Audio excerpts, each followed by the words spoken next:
Hello everyone, परीक्षा junction के platform में आप सबको स्वागत है। मैं हूँ एडुकेटर शरण्या और अभी तक हम लोग फिजिक्स की क्लासेस कर रहे थे। तो फिजिक्स की जितने भी टॉपिक्स हो या फिर कॉन्सेप्ट्स हमारे एग्जाम्स के लिए बस इम्पोर्टेंट होता है, अभी हम उसी को कवर कर रहे हैं। और ये जो टॉपिक्स होता है ये आपके एसएससी का एग्जाम हो, बैंकिंग का हो, यूपीएससी सीएपीएफ का है, या फिर हो सकता है कि आरआरबी का आप एग्जाम दे रहे हैं, ईपीएफओ का दे रहे हैं। तो ये सारे एग्जाम्स में बहुत ही इंपॉर्टेंट होता है, क्योंकि साइंस टेक्नोलॉजी की करंट अफेयर्स और जो बायोटेक्नोलॉजी का पार्ट है एंड फिजिक्स केमिस्ट्री बायोलॉजी, ये जितने भी पार्ट्स होते हैं वहां से बहुत सारे क्वेश्चंस आते हैं। तो आज की जो टॉपिक है इस पे आप सरफेस टेंशन के बारे में बात करेंगे। तो सरफेस टेंशन बेसिकली क्या होती है? The property of surface of a liquid that allows it to resist an external force. मतलब क्या है? सरफेस टेंशन जो है वो लिक्विड की एक प्रॉपर्टी है। तो जो फ्लूइड या लिक्विड होती है उसकी प्रॉपर्टी क्या है कि कोई भी एक्सटर्नल फोर्स के अगेंस्ट, कोई भी बाहर के अगर कोई फोर्स आ रहा है तो उसके अगेंस्ट ये अपना शेप चेंज करने के लिए रेजिस्ट करता है। तो ये हर एक फ्लूइड की नेचर होती है और इसे सरफेस टेंशन कहा जाता है। ये किस वजह से होती है? Because of cohesive nature of the molecules. तो सरफेस टेंशन का रीजन क्या है? Cohesive nature of the molecule. ये आपको याद रखना है। मॉलिक्यूल कौन सी है? लिक्विड मॉलिक्यूल है। तो सरफेस टेंशन क्या है? ये एक इलास्टिक टेंडेंसी है। तो जैसा कि जो सॉलिड मटेरियल्स होते हैं, जैसा हम फिजिक्स केमिस्ट्री में सॉलिड लिक्विड गैस के बारे में पढ़ा है, तो सॉलिड मटेरियल की जिस तरीके की एक प्रॉपर्टी होती है कि वो अपना शेप चेंज नहीं करना चाहता है और शेप चेंज करने के लिए उस पर फोर्स डालना पड़ता है, तो वैसे ही सिमिलरली लिक्विड अगर रेजिस्ट करना चाह रहा है अपना शेप चेंज करने के लिए तो उसे सरफेस टेंशन कहा जा रहा है। और ये एक इलास्टिक प्रॉपर्टी है। और क्या है? Because of this surface tension basically जो इंसेक्ट्स होता है वो पानी के ऊपर फ्लोट कर सकते हैं। जो कीड़े होते हैं, हमने बहुत सारे कीड़े देखे हैं जो पानी के ऊपर बैठा रहता है बट वो डूबता नहीं है। पर उसका रीजन क्या है? The reason is surface tension. It occurs when the surface of a liquid is in contact with another phase. तो ये क्या है? जैसे लिक्विड के ऊपर जो पानी है, पानी के ऊपर एयर का एक लेयर रहता है, हवा का एक लेयर रहता है। तो पानी और हवा के लेयर में, या फिर पानी और जो जगह, जिस जगह पे पानी रखा हुआ है उस सपोज ग्लास में रखा है, तो ग्लास और लिक्विड के बीच जो पानी है उसके बीच में, या फिर ग्लास और जो हवा है, सॉरी, जो पानी है, पानी और जो हवा है दोनों के बीच में जो लेयर बनता है उस लेयर की वजह से ये सरफेस टेंशन होती है। ठीक है। और ये जो मतलब ये एयर है, ये सॉलिड है, ये लिक्विड है। तो ऐसे ही अगर दोनों लिक्विड अलग अलग रहता है, ये एक लिक्विड है and this is another liquid, तो दोनों लिक्विड का भी जो लेयर है उस लेयर पे भी दोनों लिक्विड का अलग अलग सरफेस टेंशन होता है। ये आपको याद रखना है। तो सिर्फ लिक्विड के साथ सॉलिड का या फिर लिक्विड के साथ गैस का इंटरेक्शन पे नहीं, लिक्विड के साथ लिक्विड के भी इंटरेक्शन पे सरफेस टेंशन हमें देखने को मिलता है। तो इसका अगर बेसिकली अगर हमने कोई एक्सटर्नल फोर्स ऐड किया है और उस फोर्स का नाम है एफ एंड कितना लंबा लाइन है, this is L, this is L, L length पे हमने कोई फोर्स दिया है, तो सरफेस टेंशन क्या होगा? Surface tension T equal to F by L. जैसे प्रेशर, हम सॉलिड में प्रेशर की बात होती है तो प्रेशर क्या था? फोर्स बाई एरिया था, क्योंकि हम एक एरिया के ऊपर फोर्स डाल रहे हैं, किसी एक क्षेत्रफल के ऊपर, किसी एक स्पेसिफिक क्षेत्र के ऊपर हमने कोई फोर्स डाला है। तो वैसे ही सरफेस टेंशन क्या है कि ये भी फोर्स होते हैं और कौन से लेंथ पे होगी ये उसके ऊपर डिपेंड करता है। ठीक है। तो SI यूनिट क्या है इसका? Newton metre. The force done to increase the surface area of the liquid by 1 unit is equal to the surface tension of the liquid. तो बेसिकली क्या है, कोई भी काम जो हमने लिक्विड के ऊपर किया है, 1 यूनिट एरिया के ऊपर हमने कोई किया है काम, तो उसका सरफेस टेंशन वही ये वर्क है, ठीक है। According to this the unit of surface tension will be joule per metre square. तो सरफेस टेंशन के दो यूनिट हो सकते हैं। On increasing the temperature of the liquid the surface tension decreases. तो जैसे ही हम लोग टेम्परेचर बढ़ाते हैं तो सरफेस टेंशन कम होने लगता है। अब ये देखिए, जब पानी रूम टेम्परेचर पे है, नॉर्मल टेम्परेचर पे है, तो उसमें एक सरफेस टेंशन है। तो रूम टेम्परेचर मान लीजिए 32 डिग्री सेल्सियस, वहां से जब 50 तक बढ़ाएंगे सरफेस टेंशन धीरे धीरे कम होता रहेगा। वैसे जब बहुत ही कम हो जाएगा, एकदम से कम हो जाएगा, तब क्या होगा, तो जब कम हो जाएगा एंड टेम्परेचर भी बढ़ रहा है, तो 50 से जब 100 पे जाएगा तो सरफेस टेंशन इतना कम है कि दो जो पानी का मॉलिक्यूल है वो एक दूसरे से अलग होके रह रहा है। एंड दैट पॉइंट क्या होती है, बॉइलिंग स्टार्ट होती है। 100 डिग्री पे बॉइलिंग स्टार्ट होती है पानी का। तो टेम्परेचर जितना हम बढ़ाते हैं सरफेस टेंशन डिक्रीज होता है। क्रिटिकल टेम्परेचर में 0 हो जाता है। The surface tension of water increases when salt is added. तो अगर कोई भी सॉल्युबल सॉल्ट डाल देते हैं, जैसे सोडियम क्लोराइड मतलब खाने वाला नमक है, या फिर पोटेशियम क्लोराइड है, मैग्नीशियम क्लोराइड है, ऐसे कोई भी अगर नमक है, सॉल्ट है, इसको अगर हम डाल देते हैं तो उसका सरफेस टेंशन बढ़ जाता है। ओके, तो इसमें हमें 2 फोर्स के बारे में जानना है, एक है कोहेसिव फोर्स, एक है एडहेसिव फोर्स। तो कोहेसिव फोर्स क्या होती है, 2 सेम मॉलिक्यूल, मतलब हो सकता है कि दो पानी का मॉलिक्यूल है, 2 पानी के मॉलिक्यूल के बीच में जो अट्रैक्शन फोर्स रहता है, जो एक दूसरे के साथ रहने की जो आदत है, कैरेक्टरिस्टिक्स है, उसे कोहेसिव फोर्स कहा जाता है। तो the force of attraction between molecules of same substance is called cohesive force. तो अगर 2 वाटर मॉलिक्यूल है, इन दोनों के बीच में कोहेसिव फोर्स, ये कोहेसिव फोर्स की वजह से ही सरफेस टेंशन हमें देखने को मिल रहा है। कोहेसिव फोर्स जब कम होने लगेगा तो लिक्विड गैस पे ट्रांसफर हो सकता है, जो पानी है वो बॉयल करके वाटर वेपर बन सकता है, ठीक है। The value of cohesive force in solids is high due to which their shapes are fixed. तो 2 मॉलिक्यूल के बीच में ये जो कोहेसिव फोर्स है ये सॉलिड में बहुत ज्यादा होते हैं, और ये सॉलिड के ये ज्यादा होने की वजह से सॉलिड की जो स्ट्रक्चर है वो स्पेसिफिक शेप में होती है। The value of cohesive force in gases is negligible. क्योंकि नेग्लिजिबल है तभी वो एक पूरे मतलब जितना एरिया है या फिर जितना वॉल्यूम पे कोई वेसल है, उस वेसल के अंदर पूरा ही ऐसे घूमता रहता है। जैसे गैस सिलेंडर है, जो खाना बनाने के लिए कुकिंग गैस सिलेंडर है, तो उसमें पूरा ही भरा रहता है। या फिर अगर ये घर है तो घर के अंदर एयर बना हुआ रहता है। तो सॉलिड की कोहेसिव फोर्स मैक्सिमम है एंड गैसेस की कोहेसिव फोर्स नेग्लिजिबल है। नेक्स्ट है एडहेसिव फोर्स। तो एडहेसिव फोर्स क्या होता है, the force of attraction between molecules of 2 different substances is called adhesive force. तो अब एडहेसिव का मतलब क्या है, ये मान लीजिए पानी रखा हुआ है, तो पानी के 2 मॉलिक्यूल के बीच में जो फोर्स है वो है कोहेसिव फोर्स, और पानी और ग्लास के बीच में जो अट्रैक्शन है वो है एडहेसिव फोर्स, ठीक है। तो ये आपको याद रखना होगा।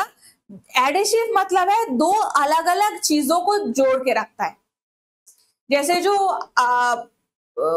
आठा होते हैं, जैसे फेविकॉल के अगर आप डब्बे में देखेंगे तो उसमें एडहेसिव लिखा रहता है, मतलब 2 अलग अलग टाइप के चीज को वो जोड़ के रखते हैं, ठीक है। तो इसे याद रखना, जब भी ये एग्जाम्पल मैंने क्या बताया कि पानी और जो ग्लास है दोनों के बीच में जो अट्रैक्शन है वो है एडिशिव फोर्स। ओके, तो सरफेस टेंशन की एग्जांपल्स देखते हैं। जैसे कभी कभार देखा जाता है कि अगर आप बहुत धीरे से पानी के लेयर के ऊपर एक सुई को बिठा देते हैं तो वो ऐसे फ्लोट करता रहता है, डूबता नहीं है। क्यों? क्योंकि उसकी सरफेस टेंशन है।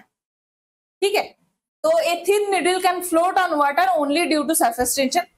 नेक्स्ट क्या है कि सोप, डिटर्जेंट, ये जितने मटेरियल्स होते हैं ये पानी की सरफेस टेंशन कम कर देते हैं। तो सरफेस टेंशन कम करने की वजह से क्या होता है, जो कपड़ा है कपड़े के अंदर पानी घुस सकता है, तो penetrate deeper into dirt, thereby cleaning the clothes better.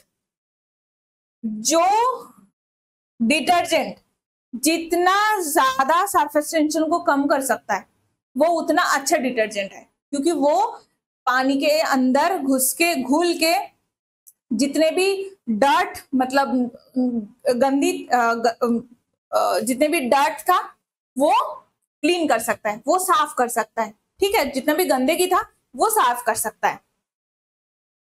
The bubbles of soap solution become larger because when soap is dissolved in water the surface tension reduces। तो सोप सॉल्यूशन में जो बबल्स होते हैं, बबल्स क्या होता है, bubbles क्या कभी छोटा होते हुए देखा है? नहीं, बबल्स हमेशा बढ़ता रहता है because of this surface tension. ठीक है, mosquito larva float on water, तो निडल की तरह मॉस्किटो की मच्छर की जो लार्वा होता है, मच्छर की अंडे से जो छोटे छोटे मच्छर निकलते हैं वो भी इसीलिए फ्लोट कर सकता है। But when kerosene oil is sprinkled in water, the surface tension reduces. But मच्छर को मारने के लिए केरोसिन तेल यूज किया जाता है। क्यों? क्योंकि जो केरोसिन तेल हम लोग पानी में डाल देते हैं तो वो पानी की सरफेस टेंशन कम कर देता है। तो पानी की सरफेस टेंशन कम करने की वजह से मच्छर की जो लार्वा होती है वो डूब जाता है। जैसे ही डूब जाता है वो मर जाता है। Due to which the larva drown and die in water. तो पानी में क्या होता है, जो मच्छर के लार्वा था वो डूब जाता है एंड देन मर जाता है। Hot soup tests delicious because hot liquid has lower surface tension. ये भी एक चीज है कि जब भी हम लोग सूप खाते हैं तो जो गर्मा गर्म सूप होता है वो ज्यादा अच्छा लगता है। क्यों?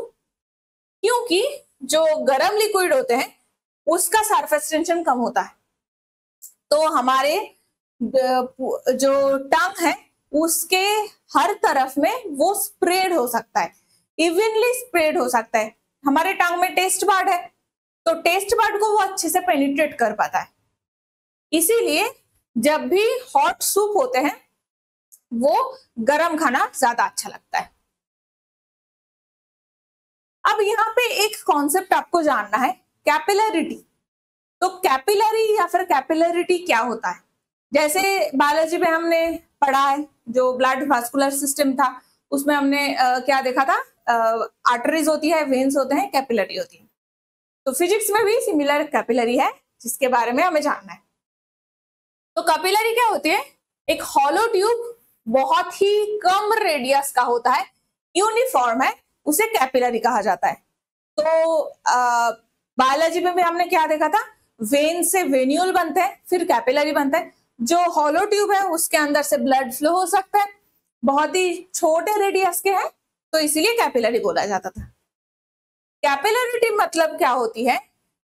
लिक्विड क्या होती है, जब भी कोई आप छोटा सा वैसे कैपिलरी है या फिर छोटे रेडियस का कोई ट्यूब है, उस ट्यूब को अगर लिक्विड के अंदर आप डाल देते हैं तो वो लिक्विड वैसे ही ट्यूब के अंदर चला जाता है, जो कैपिलरी है उसके अंदर चला जाता है। ये जो प्रोसेस है इसे कैपिलरिटी कहा जाता है। तो ये देखिए, रीजन क्या है? The reason for a liquid to rise और fall in the capillary is the surface tension of the liquid. तो ये किस वजह से होती है? सरफेस टेंशन की वजह से होती है। अब यहाँ पे दो टाइप की हमें लिक्विड देखने को मिलेगा। एक होता है जिसमें अगर हम कोई ट्यूब लगा देते हैं तो जो लिक्विड होती है वो ऊंचाई तक पहुंचता है, मतलब जो लिक्विड की लेवल है उससे ज्यादा पहुंचता है। और एक होता है जो लिक्विड पे अगर हम डाल देते हैं तो ट्यूब के तो जितना लेवल तक है ट्यूब में उससे कम पहुंचता है। और ये दोनों किस लिए होती है? क्योंकि यहाँ पे जो एंगल बनता है ये एंगल 90 डिग्री से कम है। ये जो एंगल है, दिस एंगल, सपोज इसका नाम है अल्फा, तो ये जो अल्फा एंगल है this is less than 90 degree. अगर ऐसा जो एडिशिव फोर्स है, ये एडिशिव फोर्स जो एंगल बनाता है, ये एंगल अगर या फिर ये कोण अगर 90 डिग्री से कम होता है तो कैपिलरी के अंदर लिक्विड ज्यादा ऊंचाई तक पहुंचेगा। ठीक है, और अगर ये 90 डिग्री से ज्यादा, 90 डिग्री से अगर ये एंगल ज्यादा होती है तो लिक्विड का हाइट उतना ऊंचाई तक नहीं पहुंचता है। ठीक है, अब एक चीज हमें जानना होगा कि ऐसा एक सिचुएशन है कि लिक्विड इतना है और क्या होती है, जो लिक्विड है वो ऊपर तक पहुंच रहा है। अब हो सकता है कि इतना बड़ा ट्यूब ना होके ट्यूब का लेंथ इतना है, तो दैट टाइम क्या होगा कि लिक्विड का जो ऊपर तक का लेयर है, लिक्विड तो ऊपर और भी जा सकता है ना, ये तो यहां तक पहुंच सकता है, तो क्या लिक्विड फ्लो होना स्टार्ट हो जाएगा? ट्यूब के बाहर वो गिर जाएगा लिक्विड? नहीं। तो जहां तक लिक्विड की ट्यूब की लेंथ है वहीं तक लिक्विड जाके ऊपर तक रह जाता है, वो ओवरफ्लो नहीं करता। यहीं पे अगर हम लोग काट देते हैं इस ट्यूब को तो नॉर्मली क्या होना चाहिए कि ये ओवरफ्लो होगी, बट ये एक्चुअली ओवरफ्लो नहीं होता है, ये ऐसे ही लिक्विड यहीं पे आके स्टॉप हो जाती है। तो ये कंडीशन आपको याद रखना होगा। ओके, अब कैपिलरिटी की एग्जांपल क्या होती है? जैसे ब्लॉटिंग पेपर या फिर जो न्यूज़पेपर होती है वो इंक को सोख लेते हैं। जो फाउंटेन पेन में बचपन में हम लोग लिखते थे या फिर आप लोगों में से भी किसी ने लिखा होगा, तो ये इंक ब्लॉटिंग पेपर सोख कर लेते हैं। Because of the small holes made in it work like capillaries. तो ब्लॉटिंग पेपर में जो छोटे छोटे होल्स होते हैं, उस होल्स की वजह से जो इंक होती है वो अंदर तक आ जाती है ट्यूब की तरह और ब्लॉटिंग पेपर एब्जॉर्ब कर लेते हैं। Oil rises up in the wick of lantern. कोई भी लैंटर्न में या फिर लैंप में जो लिक्विड केरोसिन रहता है, अब केरोसिन में हम लोग विक डाल देते हैं तो वो थोड़ा भीगा सा हो जाता है एंड हम लोग उसे जलाते हैं। तो ये जो प्रोसेस है, या फिर कोई भी अगर दिया जलाते हैं तो दिया जलाते टाइम हम क्या करते हैं, जो विक होती है उसको तेल में थोड़ा सा डुबो लेते हैं, है ना? क्यों? क्योंकि वो भीग जाएगा।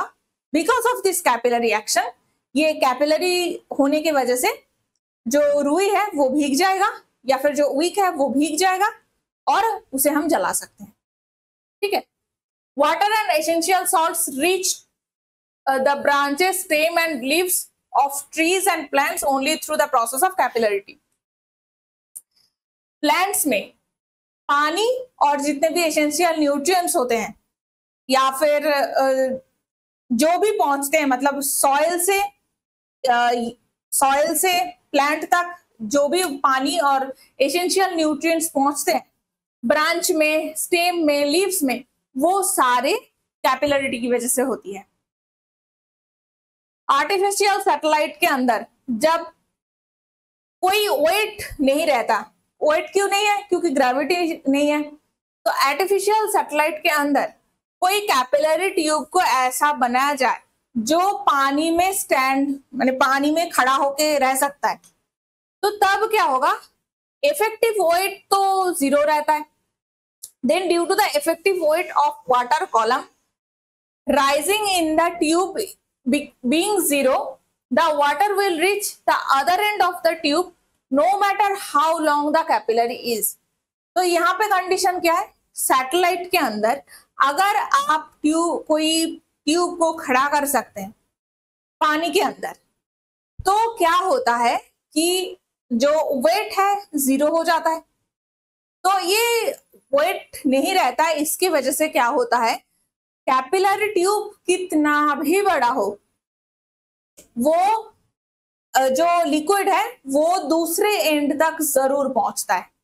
चाहे वो 100 फुट का भी अगर कोई लॉन्ग ट्यूब है तो वो 100 फुट तक ही पानी पहुंचता है। ये आपको याद रखना है, एक स्पेसिफिक कंडीशन है आर्टिफिशियल सैटेलाइट में। नेक्स्ट क्या होता है, बारिश के बाद फार्मर्स जो किसान होते हैं वो क्या करते हैं, खेत में जाके जो मिट्टी है उसको पलट देते हैं। क्यों? क्योंकि जो पानी है वो उसमें छोटे छोटे छेद हो जाएगा, कैपिलरी बन जाएगा, तो तब क्या होगा, पानी एकदम जमीन के नीचे तक पहुंच जाएगा। ठीक है, तो जमीन से वो रन ऑफ नहीं होगा, मतलब ऊपर लेयर से वो चला नहीं जाएगा। अगर आप एक बार मिट्टी को पलट देते हैं तो जो पानी है वो जमीन के अंदर चला जाएगा। ठीक है, और पेन के नीब में जो छोटा सा एक स्लिट रहता है, फाउंटेन पेन अगर आपने किसी ने भी देखा है तो एक छोटा सा स्लिट रहता है, वो थोड़ा सा जो कटा हुआ जगह है वो किस लिए है, क्योंकि उसमें क्या होता है, हमारे जो इंक चेम्बर है, पानी जो इंक काली का चेम्बर होता है पेन में, तो वहां से निब तक आने में हेल्प करता है।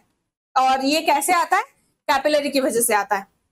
ठीक है, due to the action of capillarity coffee powder dissolves very quickly in water. पानी में जो कॉफी पाउडर है वो बहुत जल्दी घुल जाता है।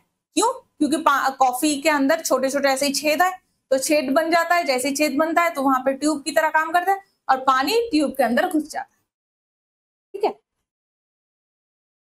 So that's it. आपको सरफेस टेंशन के कुछ एग्जांपल्स याद रखने होंगे, स्पेसिफिकली कैपिलरी एक्शन के या फिर कैपिलरिटी के कुछ जो एग्जांपल्स मैंने बताया वो आपको याद रखना है। कोहेसिव फोर्स या एडेसिव फोर्स किससे रिलेटेड अगर पूछा जाए तो सरफेस टेंशन की वजह से होती है।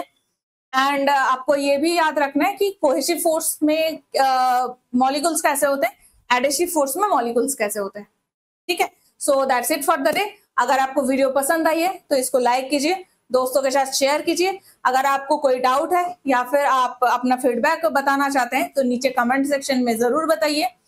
इसके अलावा अगर आप मेरे साथ कांटेक्ट करना चाहते हैं तो नीचे दिए गए डिस्क्रिप्शन में जो नंबर मेंशन्ड है उस पे जरूर मुझे कॉल कीजिए। परीक्षा जंक्शन यूट्यूब के साथ साथ Facebook, Telegram, WhatsApp, Twitter, thread, ये सारे प्लेटफॉर्म में मौजूद है। आप परीक्षा जंक्शन के जो वेबसाइट है उसे भी चेक कर सकते हैं। तो ठीक से अच्छे से पढ़ाई करते रहिए। वीडियो को पसंद आए तो इसको लाइक कीजिए, दोस्तों के साथ शेयर कीजिए एंड सब्सक्राइब कीजिए टू परीक्षा जंक्शन।